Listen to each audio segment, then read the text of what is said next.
Tadi gimana kira-kira? Tadi kayaknya ada yang melanggar tam nggak sih? Ada yang melanggar, aduh nggak, ihram apa namanya? Larang ihram. Ada nggak yang rasakan? Nggak ada yang luar biasa ya. Bapak ada nggak? Ada ibu-ibu yang mau bertanya? Ya, monggo. Mas. Assalamualaikum warahmatullahi wabarakatuh. Terima kasih atas pemberian waktu. Alhamdulillah Bapak Ibu, mari kita tetap bersyukur pada Allah SWT yang telah mempertemukan kita di dalam hutan ini dalam rangka untuk manasik haji. Insya Allah kita akan diberangkatkan semua. Yang akan saya tanyakan, setelah saya mengikuti tadi sore, ya, untuk pelaksananya di sana, kalau di sini kan nggak ada orang-orang yang lain, kita mudah mengamalkannya. Nah, khususnya saya nanti ditunjuk oleh Ustadz Harno itu sebagai karom itu memimpin rombongan itu bagaimana? Saya tanya tadi pada Pak Budi Santosa ini, ya tetap angel Pak, tapi seperti tadi itu angel. Jadi memang kita harus, khususnya ibu dan rombongan itu harus cekelan betul, biar tidak terpisah dengan rombongan. Nah itu saya belum bisa membayangkan di sananya. Mungkin yang sudah pengalaman monggo diberikan pencerahan. Terima kasih. Assalamualaikum warahmatullahi wabarakatuh. Monggo. Pak Arno apa Pak Bambang? Monggo. Baik, terima kasih. Assalamualaikum warahmatullahi wabarakatuh. Takbir dulu, talbiyah dulu. Labbaik Allahumma labbaik. Labbaik la syarika laka labbaik. Innal hamda wan ni'mata laka wal mulk la syarika lak. Baiklah, terima kasih. Sebelumnya kita bersyukur kepada Allah Subhanahu wa taala di pelaksanaan umroh tadi. Kita bersyukur yang saya pikirkan berhari-hari itu kalau sore hujan. Kemudian tadi alhamdulillah selesai kita berangkat umroh baru gerimis.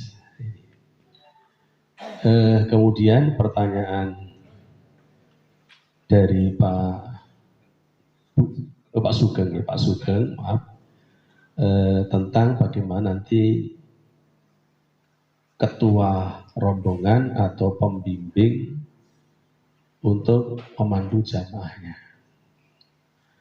Ya, pertama pada waktu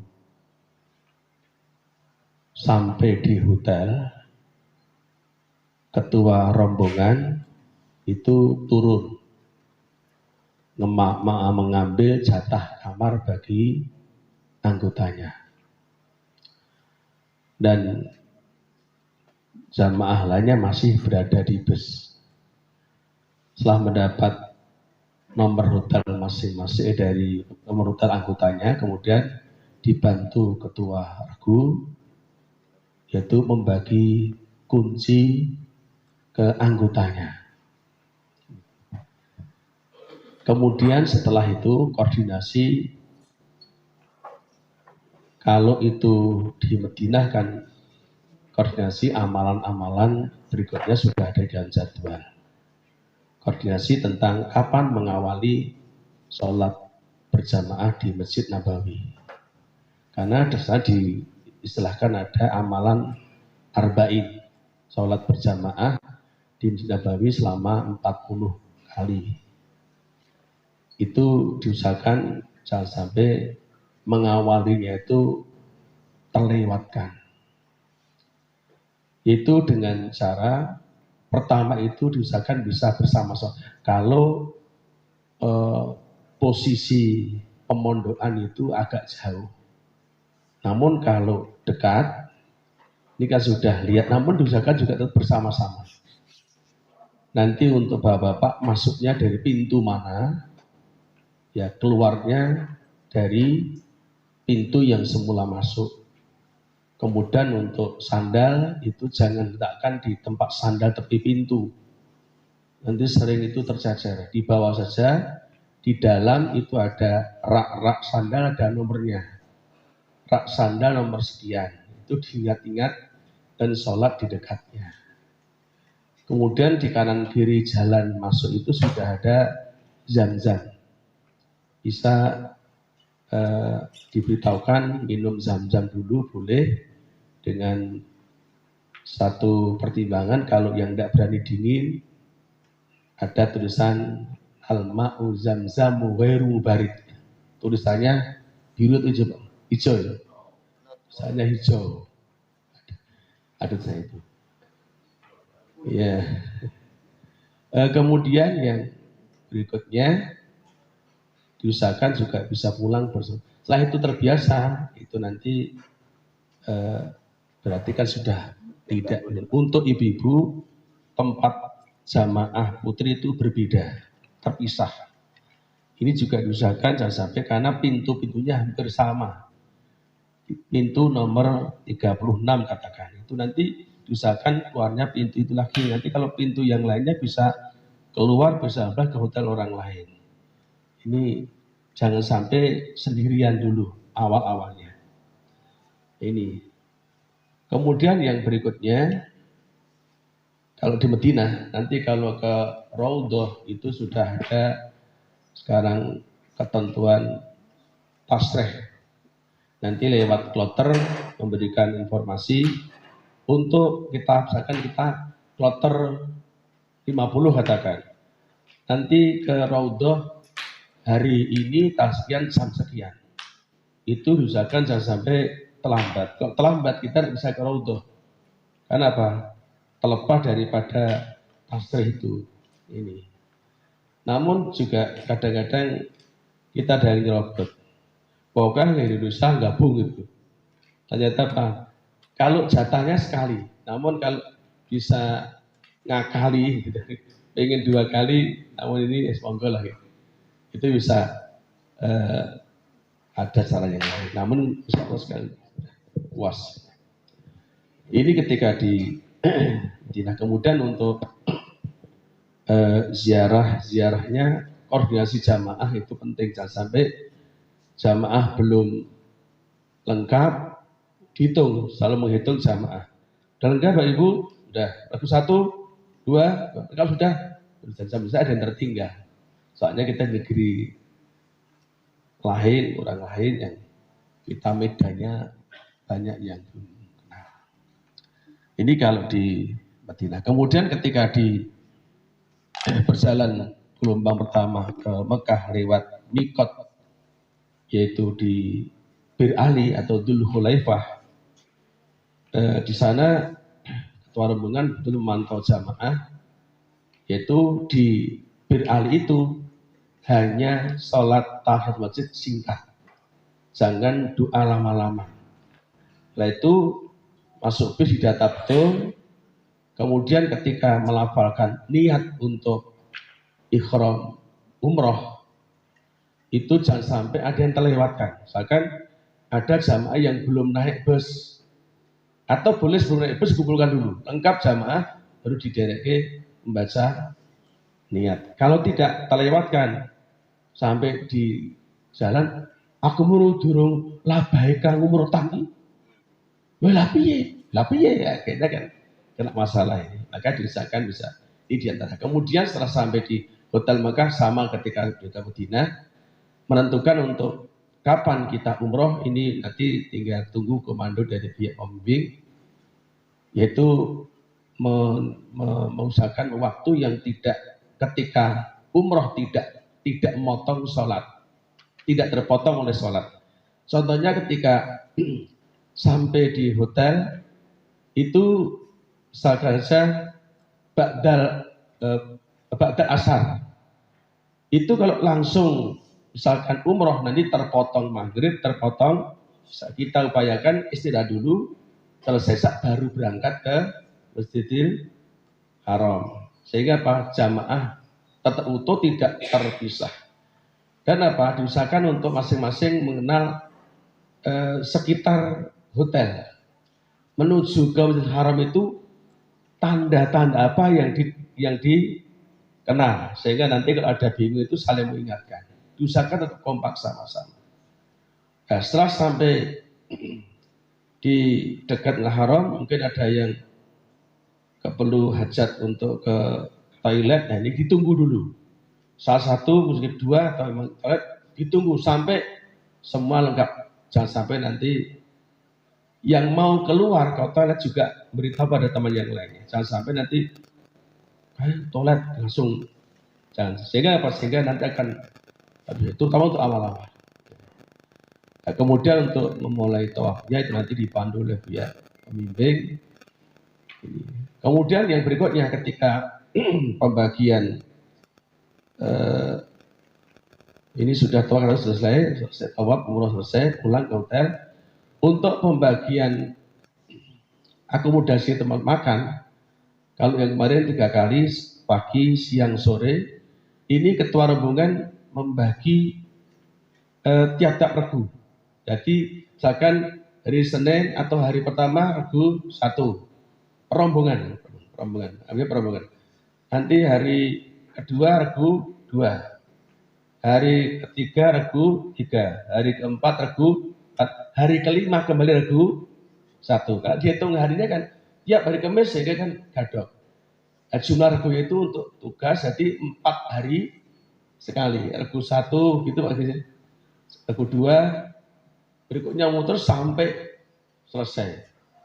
Sampai ketika di inti haji Arafah di Mina itu tetap berjalan giliran itu. Nah, yang bertugas mengambil makanan itu diusahakan kalau yang lainnya langsung ke masjid, kita ambil makan dulu. Kita siapkan, nanti ketika jamaah datang makanan sudah ada di depan pintu. Ini kamar katakan lantai 2, kamar 6 katakan, itu orangnya sekian itu nanti ketika jamaah pulang sudah tersedia makanan masing-masing di tiap-tiap. Itu tugas ketua rombongan, membagi anggota regunya siapa di antara itu yang tentunya boleh Pak Ibu saling kerjasama yang baik, karena Pak nanti mengambil box nasi, buah, kemudian minuman, air mineral, itu nanti sehingga akan satu rombongan kan banyak, maka perlu ada 2-3 orang lah dapat menyiapkan itu. Itu antara lain. Dan saya nanti akan ada pembinaan ketua rombongan taruh sendiri. Dari Intel KBI ada, juga dari Kemenak juga ada pembinaan Kahru dan Karom. Ada sendiri. Kata bagi antara lain itu. Dan juga termasuk nanti ketika di Hutan kita datang itu, kita pembagian gelang identitas, pembagian yang lainnya itu nanti lewat Kahrom ke Kahru baru ke jamaah. Ini. Ya. Baik. Untuk sekarang kita beruntung apa? Nanti ketika kita sebetulnya sudah hari berangkat ya kita sudah mengenal medan dulu. Oh nek ngarep di gedung Musdalifah. Untuk ini gedung Mekah, yang sana gedung Madinah, sehingga sudah mengenal lingkungan Hutan dulu. Sehingga nanti tidak perlu banyak pertanyaan, sudah ada gambaran, tidak ragu-ragu. Ini untungnya kita ada peragaan di situ. Baik, ada lagi? Kata Pak Ki? Mohon apa mungkin Bapak? Bapak-bapak, saya kira tambahan saja khususnya untuk Karom dan Karu. Apabila Bapak ini suami istri, tolong kesadaran daripada ibu, kalau suaminya sebagai Karu maupun Karom, kok ngurusi konconnya bojone dhewe ra tau dolan iki nyun sewu. Itu amal salat dadi kita kudu siap, nggih. Jadi justru malah panjenengan sepertinya panjenengan ditilar, ning jenenge lan mau dimuliakan. Pasti Allah nanti yang memuliakan. Bon niku satu tolong diikhlaskan sebab itu nanti banyak sekali karu maupun karu apa itu terus ya entengan kudu pokoknya nulung yang lain. Ini satu. Yang kedua, mungkin dalam hubungan dengan koordinasi mungkin iuran-iuran pada saat mungkin ketika kita tur itu kan mesti terus kadang-kadang untuk memberi tip pada supir dan sebagainya, monggo itu nanti dibicarakan itu untuk supaya nanti juga ada kerjasamanya. Dan untuk semuanya tolong nanti mohon maaf yang namanya haji itu ya, itu bukan hanya di sana saja. Artinya jangan sampai kita itu adalah beral kusuk, jidal dan sebagainya, bukan hanya di sana aja. Itu yang paling banyak nanti akan menghancurkan kemakburan haji apa? Ketika kita akan pulang biasanya malah. Ketika kita mau pulang, usuan aku mungkin ngenteni suwe dan seterusnya. Lah niki kadang-kadang saya malah mabrurnya haji malah terhilang karena di situ itu. Maka mohon maaf. Jadi kalau ada kekurangan-kekurangan pelayanan, tolong semuanya harus mengikhlaskan diri. Oh ini adalah ujian untuk kita menjaga supaya kemakburan kita itu tetap terjaga. Itu aja dulu mungkin.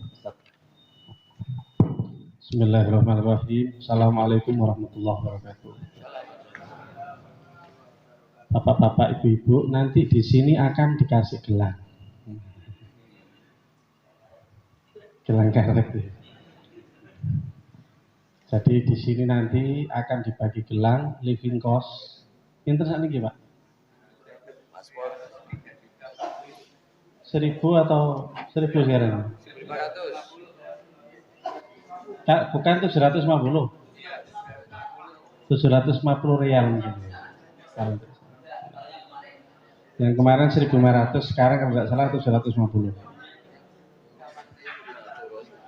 Tadi balik ke pertanyaan. Kalau di sana kan hiruk pikuk puluhan ribu, ratusan ribu manusia, nggak bisa kayak di sini. Itu bagaimana tipsnya itu ya? Pertama ibu-ibu, bapak-bapak nanti kalau ada yang hilang, itu pertama yang dilakukan sujud syukur. Alhamdulillah. Okay. Kenapa? Karena itu berarti bapak-bapak atau ibu-ibu dipilih oleh Allah untuk merasakan seperti Ibunda Hajar. Gitu Bu ya. Itu temenan loh, itu digujar nih. Pokoknya kalau hilang, alhamdulillah. Saya salah satu, salah dua, salah tiga yang dipilih dari amal syuhada dari sekian ratus orang bisa merasakan ngelangut koyo Ibunda Hajar. Ngono ya, nek aku pembimbingnya ora tak goleki. Gitu ya, gitu. Jadi itu mental yang harus kita siapkan ya. Hilang biasa itu. Nah, kalau hilang nanti cari petugas dari Indonesia. Jadi karena ini musim haji dan Kementerian Agama itu selalu meletakkan petugas di titik-titik kritis. Di tempat tawaf itu biasanya ada. Nanti di tempat sa'i itu juga ada. Yang paling penting adalah gelang identitasnya jangan sampai lepas. Karena petugas di sana nanti banyak, ada cirinya kadang pakai baju pramuka, kadang pakai baju biru ya. Kalau yang kemarin yang terbaru tahun 2022 itu bajunya hitam. Ada hitam. Di sini ada tulisannya Bita Indonesia. Itu petugas. Tunjukkan gelang nanti dia akan telepon kemudian diantarkan. Pokoknya itu ya. Kemudian untuk karom atau karu kalau ada anggotanya hilang itu juga tidak usah panik. Kalau memang mau mencari amal soleh itu yang paling penting itu adalah dengan doa. Niku kula nate enten jamaah mboten saged bahasa Indonesia rondo tuwa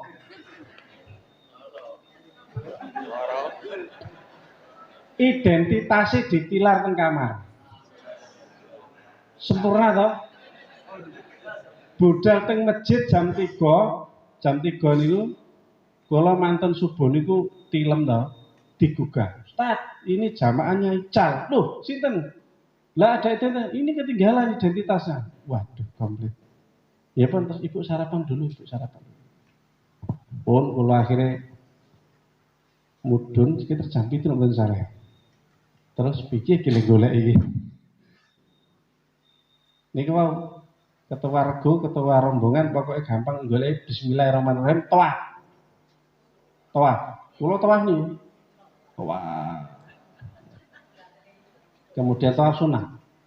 Setelah itu zikir wirid, ya Allah,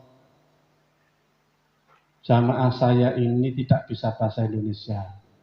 Beliau sudah tua, identitasnya ketinggalan pula. Masuk masjid kata temannya jam 3. Andai dia ibu saya, betapa hancur hati saya, ya Allah. Mungkin dia sekarang ingin ke toilet bingung, mungkin dia kelaparan, ya Allah hari ini. Maka aku mohon temukanlah jamaahku, ya Allah. Niku ndonga teng luruse multazam mantun toa. Alhamdulillah begitu salam terus jumeneng ngeten iki, lah kok jedul mingking. Bu, masya Allah ya. Mumpun sarapan dereng ya, pados ki sego kabuli ya. Soalnya nih jenengan watus iku mau ndi? Ngene bingung malahan. Pun donga ngoten mau. Terus dikelaske, terus jamaah nggih pun nampa alhamdulillah ku kaya Ibunda Hajar.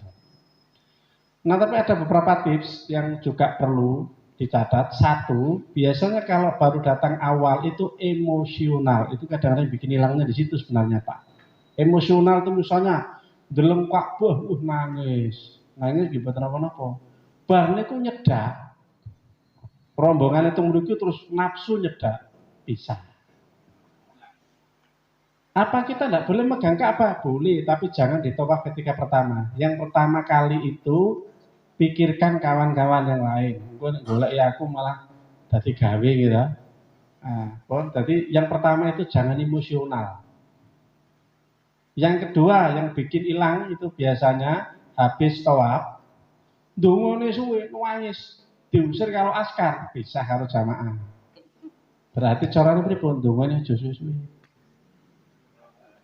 Pun ya Allah jenengan tampi umroh kula niki ya Allah, kula dereng sempat maosaken donga titipan rencang-rencang mugi wekdale ya Allah, tapi kula nyuwun sedaya donga titipan ingkang kula simpen teng tas jenengan Maha Tahu, jenengan tampi sedaya ya Allah. Nggih. Engkau Maha Tahu ya Allah, aku tidak sempat membacakan. Nah, ngoten nggih, niku. Dan kira Allah mesti ngerti lah. Nah, ngono wae.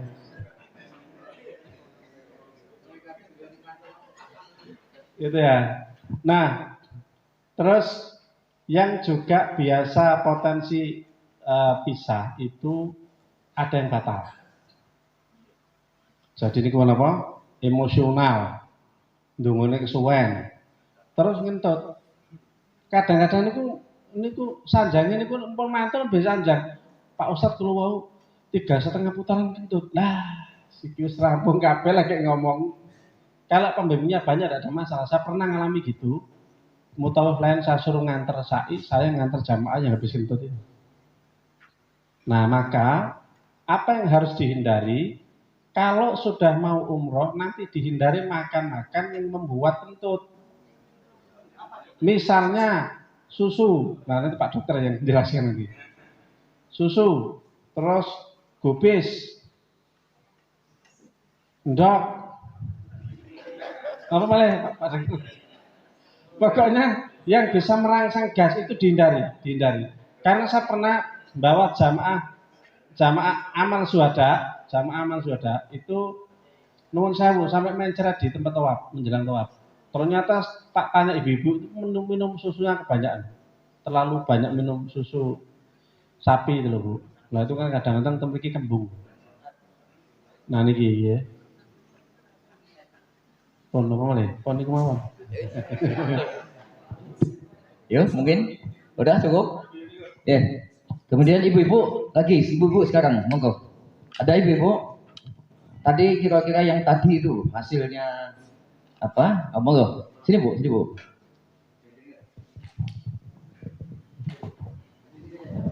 Sebutkan namanya ya. Rombongan Bapak, Ibu berapa?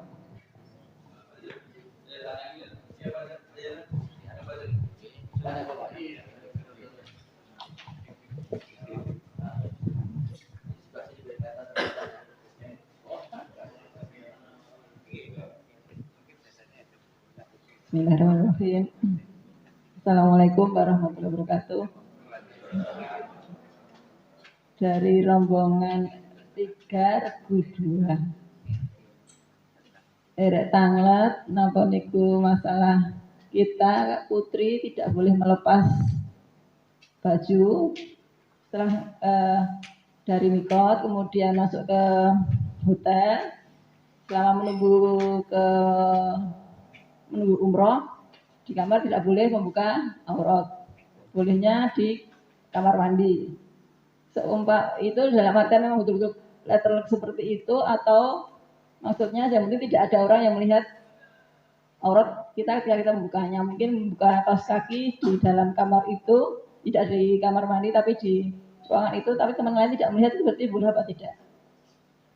Itu contohnya seperti itu tadi, karena mau lepas kaos kaki bingung di kamar mandi basah, di luar oh saya nggak boleh gitu. Terima kasih. Assalamualaikum warahmatullahi wabarakatuh. Monggo langsung dijawab sama Ustaz. Boleh membuka aurat itu bukan berarti letterlek di kamar terus tidak boleh buka kerudung, tidak begitu, Bu. Tidak boleh membuka aurat di depan yang diharamkan. Tapi muslimah terhadap muslimah yang lain itu ada aurat yang boleh dilihat. Misalnya buka kerudung itu boleh. Dan itu tidak membatalkan ihram kalau ada hajat. Gitu ya. Tapi kalau di depan bapak-bapak enggak boleh.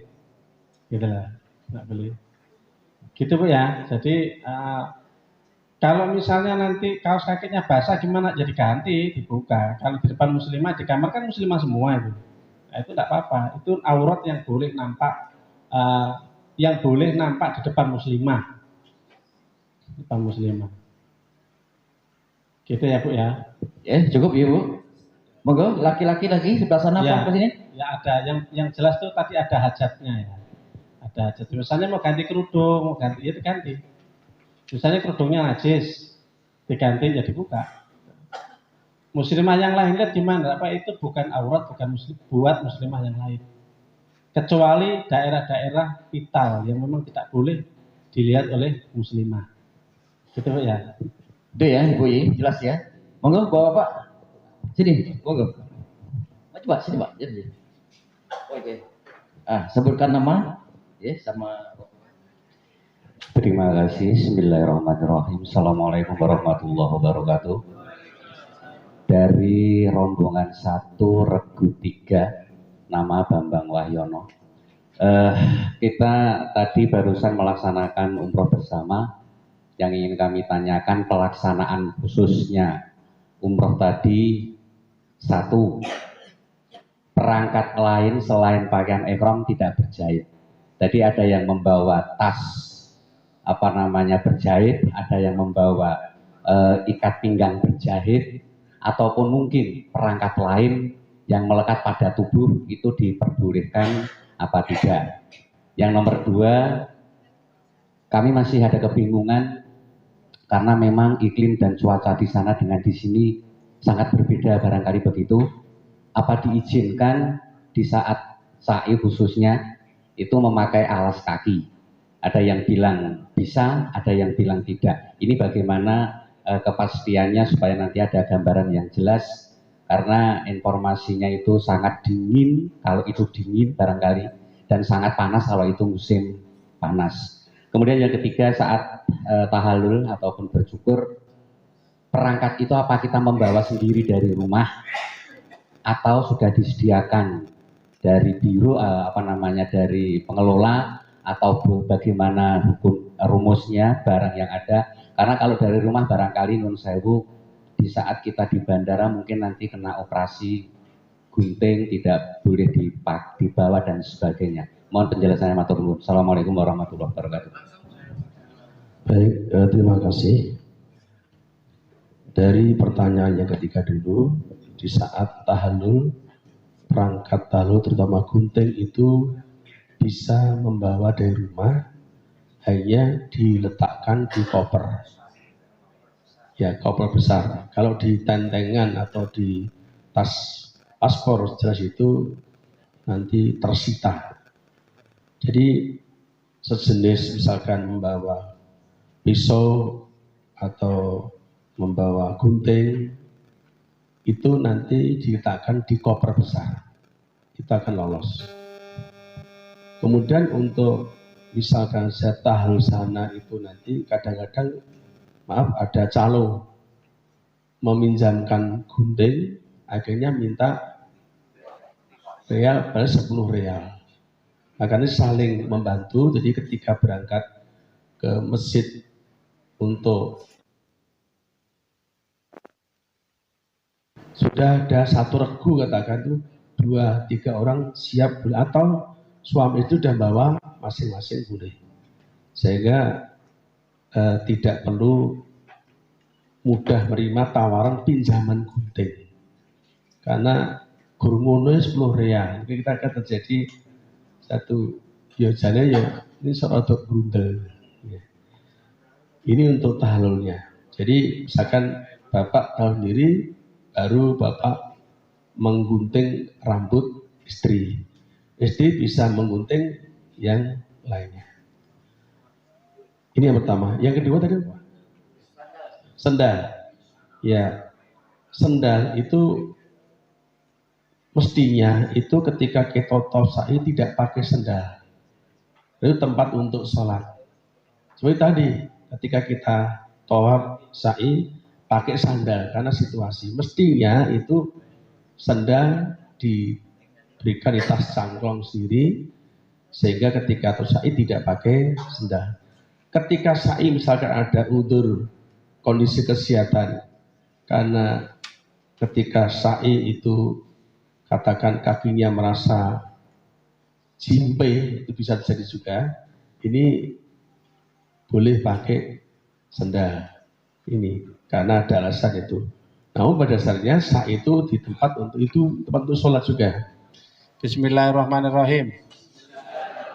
Allahumma inni a'udzubika minal hammi wal hazani wa a'udzubika minal ajzi wal kasali wa a'udzubika min ghalabatid dain wa qahrir rijal. Ping 3. Sorry, pun apa lah? Mungkin insyaallah dipun serat kali Ustaz. Nggih, tenggene grup dipun bagi niku mengke diwaca mulai sakniki. Allahumma inni a'udzubika minal hammi wal hazan wa a'udzubika minal ajzi wal kasal wa a'udzubika minal jubni wal buhli wa a'udzubika min ghalabatid dain wa qahrir rijal. Niku donga sing diulangaken Kanjeng Nabi tenggene sahabat. Nalika enten sahabat niku tengok-tengok tenggene masjid ditangkleti. Kabeh wis do mulai kok kowe jek ning kene ning apa? Utang kula kathah Kanjeng Nabi. Kula niku sedih. Ngono ya. Kowe gelem tak ajari donga sing nek maca esuk sore engko utangmu jablas. Siap. Terus niki wau. Ya Allah, aku berlindung kepadamu dari kesedihan, dari kegundah gulanaan. Ya Allah, aku berlindung kepadamu dari ajzun wal kasal. Jadi lemah dan kemalasan. Ya Allah, aku berlindung kepadamu dari jubana, kepengecutan, wal bukhli, dan bakhil. Ya Allah, aku berlindung kepadamu dari terlilit hutang dan dikuasai oleh orang, maksudnya dikendalikan oleh orang. Waqah dirijal. Jujur, tahun 2011 kula nate sedih ngoten-ngoten mriki. Kula waca donga niku mantun haji sing tenggene pikiran kula utang kula niku dalam planning saya itu bisa sarunasi baru dalam 3 tahun 4 tahun ke depan mantuk haji lunas.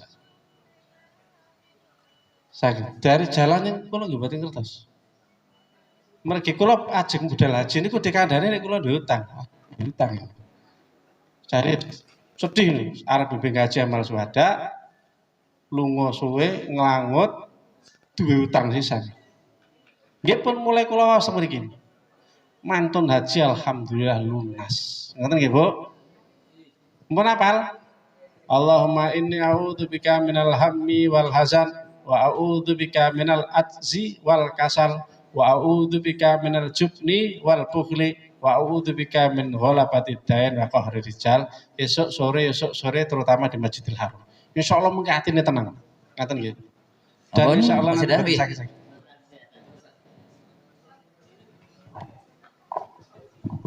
Ya, saya nambah masalah kesehatan dikit untuk ibu-ibu, terutama ibu-ibu wus, ya, wus wanita usia subur. Karena si subur saya kata nggih. Nah, niki pengertian ibu kalih garwanipun. Ya. Pengalaman kemarin tetangga saya itu mau haji, ya. Ini memang masih cukup muda. Banyak konsultasi dengan saya, tapi satu hal yang saya lupa, jangan hamil duluan. Itu nggak saya pesankan, nggak saya pesankan. Udah berangkat pamitan, ya diantar sampai dono hutan, tes kesehatan, hamil. Akhirnya nggak jadi berangkat. Maka supaya itu tidak terjadi pada ibu-ibu usia subur, ya, dan mestinya bapak-bapak juga ya, yang istrinya usia subur, pokoknya harus diusahakan jangan hamil, ya, jangan hamil. Ini karena ini sudah bulan apa ini, Februari, Maret, April, Mei, Juni, ya, kan berarti kan umpama jadi kan 4 bulan, ya, 4 bulan. Makanya ini penting sekali. Pokoknya sudah niat mau haji harus diusahakan untuk tidak hamil. Tidak tahu caranya bagaimana, jangan lebih tahu. Tapi ini pengalaman penting sekali, ya. Karena saya ingat saya kok kurang satu, ya. Jangan hamil itu nggak saya sampaikan, ya. Ada bilang saya pikir juga tidak hamil ya. Oh ternyata hamil, ya. Jadi kalau nanti ibu ternyata ada ngambil, saya sudah ngelek loh ya. Bapak-bapak juga. Non? Nek hamil to mriko monggo. Niku ajeng dijenengke jarwal napa dijenengke mahbasjin. Niku monggo. Aku niku enten tangga niku jenenge anake nganggo misfalah. Wah, iki mbah ceritane piye? Lah, nek obat pengatur haid nggih, ibu-ibu obat pengatur itu problem sejak dulu, ya. Haji yang masih usia subur ketika haji ada gangguan menstruasi. Itu penting sekali mulai sekarang mungkin konsultasi kepada dokter ahli. Kalau saya sebenarnya prinsipnya begini. Kalau jarak haji dengan kepulangan itu kira-kira lama, nggak usah repot soal itu, ya. Kalau jarak selesai haji dengan waktu pulang masih lama, katakanlah gelombang 2, itu tidak ada masalah, ya. Datang bulan tidak ada masalah, masih ada waktu untuk tawaf ifadah, ditunggu masih bisa. Tapi mungkin kalau gelombang 1, kloter 1 sampai 10, ya, nah ini yang masalah, ya. Pas waktu haji tamunya datang, itu sering masalah. Itu perlu yang kira-kira bapak ibu-ibu ada masalah itu bisa konsultasi dengan dokter ahli kebidanan. Karena nanti gini, sudah pakai obat masih ngeflek, ya. Sudah ini masih juga, itu bingung sampai sekarang itu masih saja terjadi pertanyaan atau kasus seperti itu. Dan itu kadang-kadang justru pakai obat itu malah kacau, ya, malah kacau. Sehingga siklusnya kacau. Itu memang mengacaukan siklus kok. Tujuannya obat itu kan membuat hormon yang tadi seimbang supaya tidak seimbang, ya.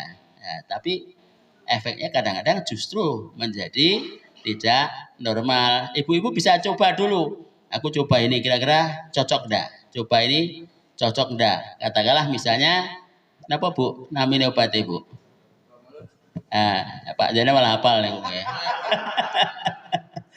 Primolut ya, Primolut. Nah, dicoba kira-kira kadang-kadang gini, sekali sehari, tidak mandi 2 kali, tidak mandi 3 kali, pol, langsung jangan sampai terus malah 5 kali, gawat. Nah itu, ya, polnya 3 kali. Nah itu mulai sekarang bisa dicoba, ya, dicoba cocok enggaknya. Kalau ternyata tidak cocok ya sudah, jangan pakai itu lagi, natural saja. Oke, Maten. Oh, terima kasih Pak Dokter. Ibu-ibu masih ada? Monggo. Bawa Pak ya, kalau tidak ada. Mana? Oh iya. Monggo. Ya, semangat. Pisangnya dimakan dulu. Assalamualaikum warahmatullahi wabarakatuh. Saya dari rombongan 1 Regu 3 mau menanyakan tentang wanita. Kalau misalkan berangkat sendirian, tidak ada tanpa mahram itu bagaimana? Itu yang pertama. Yang kedua, insya Allah nanti kalau Allah itu memang mengizinkan untuk berangkat haji, saya kan ini masalah pribadi, saya masih punya ibu. Ini contohnya ini hari ini aja. Saya tinggal sehari aja, saya pamiti, Bu minta ridhonya saya mau manasik 1 malam 2 hari. Tadi mau ikut Ustadz, koper kunti aku melu. Loh Bu nggak bisa, ini ada, nggak bisa. Lah seandainya nanti sampai nanti ke haji itu waktunya lama Ustadz, kita yang diutamakan itu kan ridhonya orang tua, ridhonya ibu, ridho Allah juga.